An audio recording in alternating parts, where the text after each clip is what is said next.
This is your KCTV5 News Update. Independence and the entire metro are remembering a young officer killed in the line of duty. The funeral for Officer Blaize Madrid-Evans, it is underway now at the Community of Christ Auditorium, and afterward a procession of officers will escort his body to the cemetery for final burial. So people are encouraged to turn out along the route to pay their respects. We do have a team of reporters covering today's tribute to a hero. We do want to start with Nathan Vickers, who is live at the Community of Christ Auditorium. Nathan, are people starting to file in? Yeah, Kelly, there are hundreds of people there inside the auditorium behind me. Reporters have been asked to stay outside with the cameras to show respect for the family, but there are a lot of people here. There was a line way out the door earlier. We want to show you what that looked like as police officers and their families started to come in as well. You know, there were dozens of police officers from Independence, and there were other emergency departments that sent people here too. We've seen vehicles from as far away as Springfield and Columbia, and there are even more police departments showing up with motorcycles right now to ride in the procession to Mount Washington Cemetery. We also know that there are people here from Smithville, the officer's hometown, and from his school there. That service could go another half hour to an hour. People are already starting to gather for that procession. Now, I want to have my photojournalist, Jeff Roberts, actually show you the ambulance that they're going to take the casket out in. So they've put the black and blue cloths on the ambulance there. That will lead the procession on the way to Mount Washington. Now, it's been a pretty sober environment out here. We've seen people hugging, we've seen people praying together, a lot of just very quiet and somber people going into that room. And I think very soon we will also see people starting to show up for that procession to get in place for the route as it leaves the auditorium and starts heading to the cemetery. Reporting live, Nathan Vickers, KCTV5 News. Nathan, thank you. Now, when the funeral does conclude, there will be a procession to the cemetery. We want to give you a look at the route for you right now. The procession will leave the church. It'll turn east on Walnut Street and then north on Memorial Drive from Walnut Street. The procession, heads west on Truman Road from Memorial Drive before coming to an end at the entrance to the Mount Washington Cemetery. That will take it past the Independence Police Station. Now, our Angie Racono is live at the station for us this afternoon, where we understand the procession will pause. Let's go to her live right now. Angie.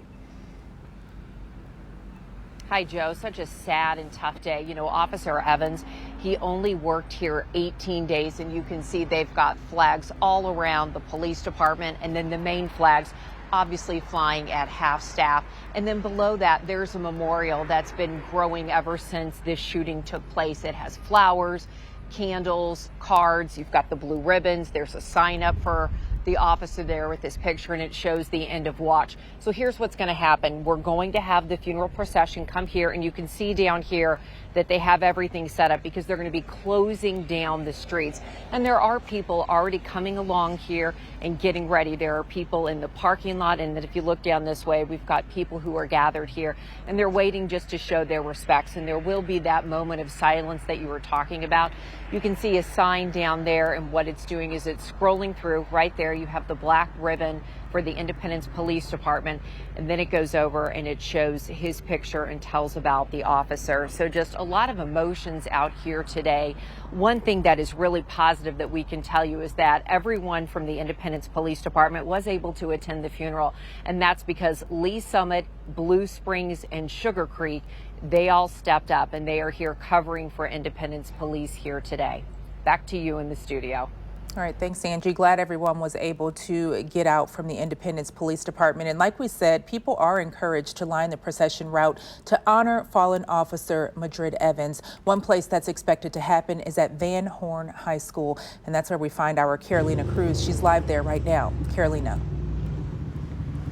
Yes, Kelly, as you mentioned, this is kind of one of the stops where people can gather to pay their respects. And we are starting to see a small trickle of some folks starting to show up. So the procession will be coming down west on Truman Road, and then it'll hang a right and head north on Winter Road. We are already seeing one lady here with a flag. We also saw a family across the way. just, in their truck right there, just waiting for that procession to come down. And we have seen an outpouring of support from the community here in Independence, but also surrounding cities and towns for this Independence Police Department.